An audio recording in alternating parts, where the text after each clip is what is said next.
Hi, welcome to Story Time with Gigi. Today we're going to be reading a story from these storybook little classics called The Ugly Duckling. This is a series of books produced by the Dollar Tree.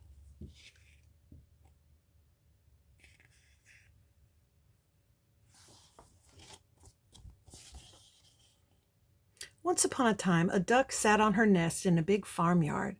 It was almost time for the ducklings to hatch, and Mother Duck was growing tired of sitting on the eggs all day. It was such a slow job.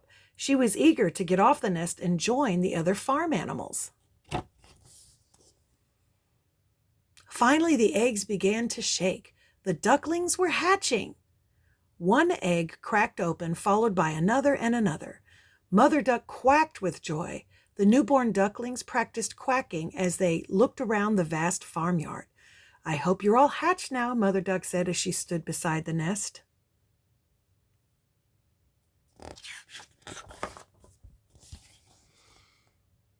But the biggest egg was still lying there unbroken. Mother Duck sighed and sat back down. How much longer is this going to take? She wondered. Just then an old duck waddled over to visit. He asked Mother Duck how the babies were doing. "The ones that have hatched are the loveliest ducklings I have ever seen," she replied, "but this big egg still hasn't hatched."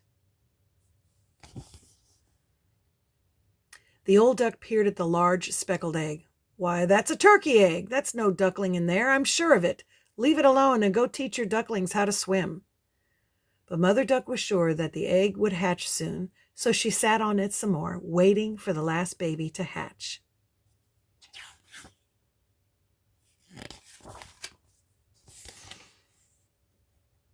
Finally, the egg began to crack, and out tumbled the biggest duckling Mother Duck had ever seen. But he wasn't just large, he was funny looking. His gray feathers looked dirty next to the bright yellow feathers of the other ducklings. "What a great big duckling!" Mother Duck exclaimed. "He doesn't look like the others, but he can't really be a turkey, can he? I guess we'll find out tomorrow when I take the babies swimming."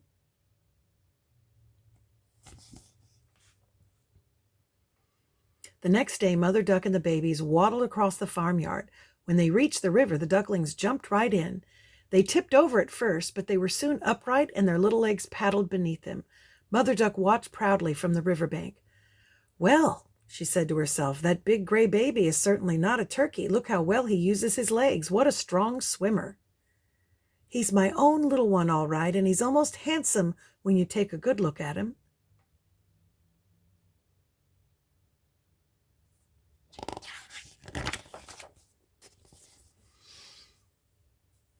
When the ducklings finished swimming, it was time for them to meet the other farm animals.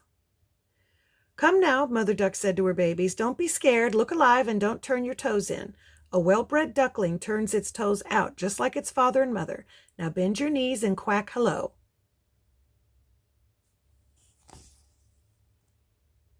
As the ducklings quacked hello, the chickens, geese, and other ducklings glared at them.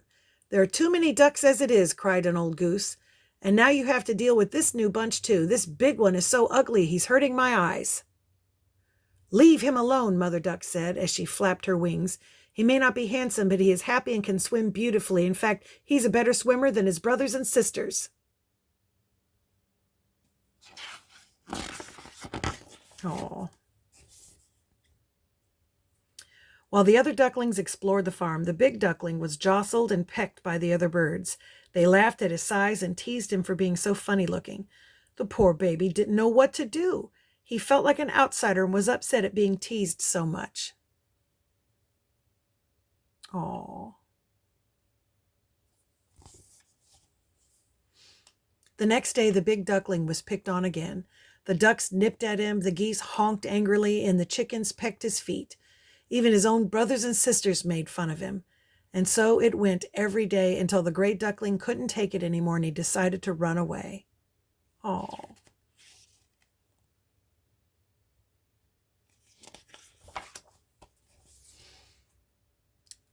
That night the duckling hurried across the farmyard and hopped over the fence. As he flew across a field, the birds in the bushes twittered excitedly. "Who's that big gray baby?" the little birds asked each other. They are afraid of me because I'm so funny looking, the duckling thought. He was growing tired but decided to keep moving. He finally reached a quiet marsh and settled down to sleep. At sunrise, the gray duckling was woken by loud quacking. There were wild ducks living in the marsh, and they were quite noisy. The duckling swam out to meet him. "What kind of duck are you?" asked the wild ducks as they stared at him. "You really are quite strange looking, but we don't care as long as you don't eat all our food."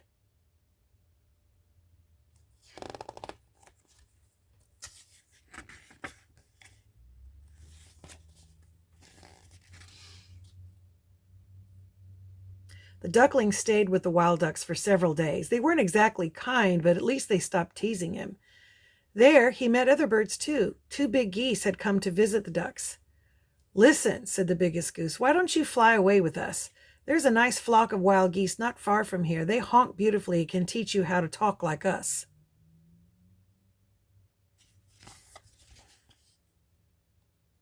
The duckling thought about the goose's offer. Would the other geese be kind to him? Before he had time to make up his mind, a loud bang bang filled the air. The wild ducks quacked loudly as they dove into the water to hide. The hunters had surrounded the marsh, and their hounds were running toward the water. The poor duckling didn't know what to do. Yikes.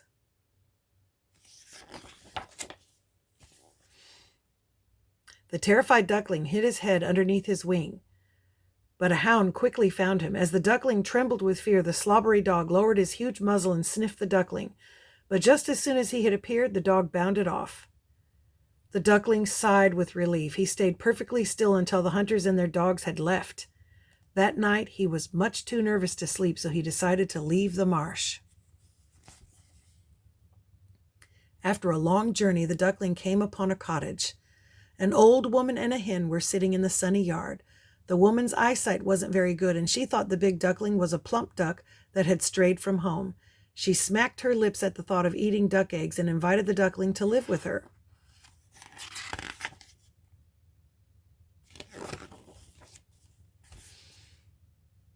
The old woman was kind, and the gray duckling was happy that she didn't tease him, but the hen kept asking when he was going to lay an egg.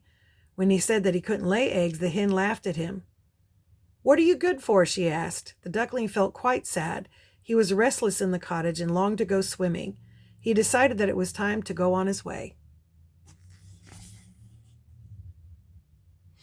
The next day, the duckling left the cottage. He soon found a big river and dove right in. He swam about happily, looking around his new home. Autumn had arrived, and the leaves were turning red and gold. The sky overhead had a frosty look, and the clouds looked like they were full of snow. The duckling shivered at the very thought of winter.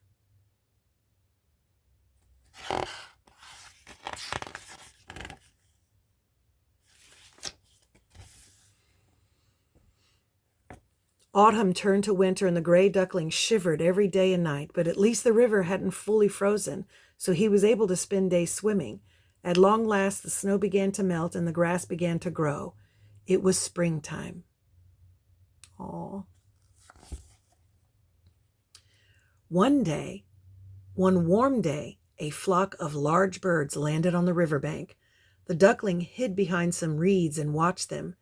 They were dazzling white with long, graceful necks. They were swans. The duckling stared in wonder. Before long, the swans spread their broad wings and flew away. As they flew higher and higher, the duckling felt a funny feeling. He spun around and bobbed his head up and down. He let out a cry that was so shrill and so strange that he startled himself. The swans turned back toward the river. They had heard him.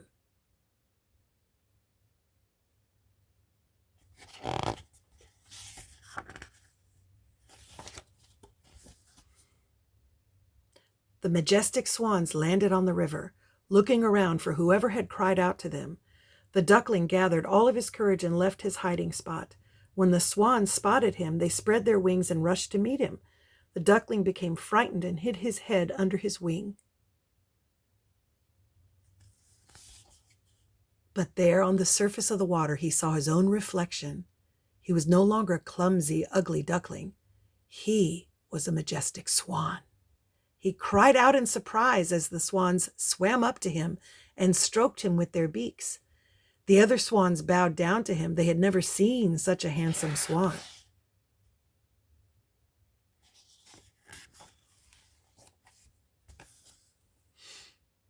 As the other swans praised his beautiful feathers and the graceful curve of his neck, he thought about how he was teased and scorned for so long. But then, if he hadn't experienced so much sadness, he wouldn't appreciate his newfound happiness. He ruffled his feathers, raised his slender neck, and let out a happy cry. And that's our story. I hope you liked it. Make sure you like and subscribe and share with your friends. Bye until next time.